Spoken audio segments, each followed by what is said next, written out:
Thank you for listening to one of Analytics for Living's advanced Python sessions. Analytics for a Living offers Python training and one-on-one coaching, use case development, and solutions to your analytics using Python. Please visit analyticsforaliving.org to enroll in a course and enroll in one-on-one use case support. In this session, we'll be reviewing loops using Python. I recommend, of course, before taking this session, to go back to one of our earlier sessions on Python Basics where we reviewed data types, variables, assignment, calculating relative frequency, and also conditional statements. So let's jump into the loops. Loops in Python are used to repeatedly execute a block of code, allowing you to automate repetitive tasks or iterate over data structures. Python provides two main types of loops, for loops and while loops. A for loop is used to iterate over a sequence such as a list, a tuple, string, or range, and execute a block of code for each item in the sequence. The loop continues until all items in the sequence have processed. In this example, fruits, apple, banana, cherry, for fruits in fruits, print fruit. In this example, the for loop iterates over the list fruits and prints each fruit. So essentially it would print apple, banana, cherry. A while loop is used to repeatedly execute blocks of code as long as a specified condition is true.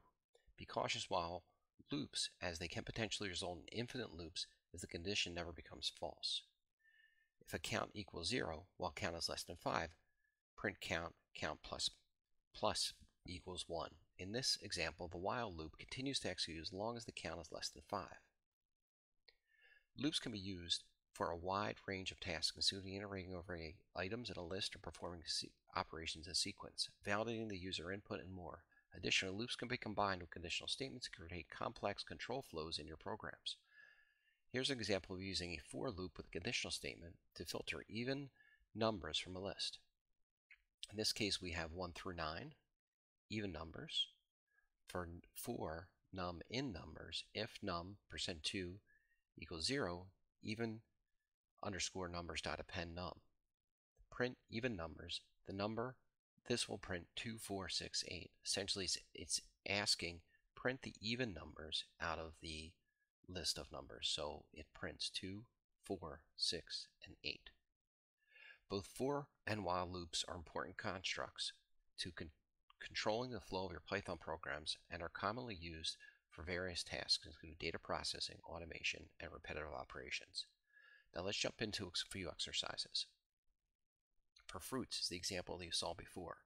You're welcome to type this in, but it equals fruits equals apple, banana, cherry. Note the quotes for apple, banana, and cherry as these are strings. For fruit and fruits, print fruit.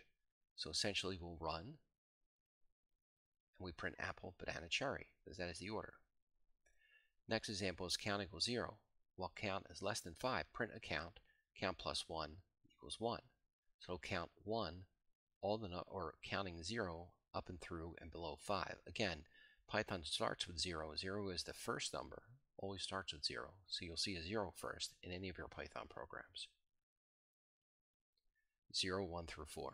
Essentially, it's printing all the numbers below 5 in order of a count.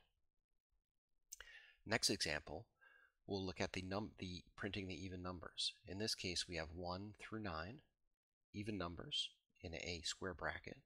For num in numbers, if num %2 is less than 0, even numbers append num, print even numbers. Number will result in 2, 4, 6, 8. Let's run and see the result. 2, 4, 6, 8.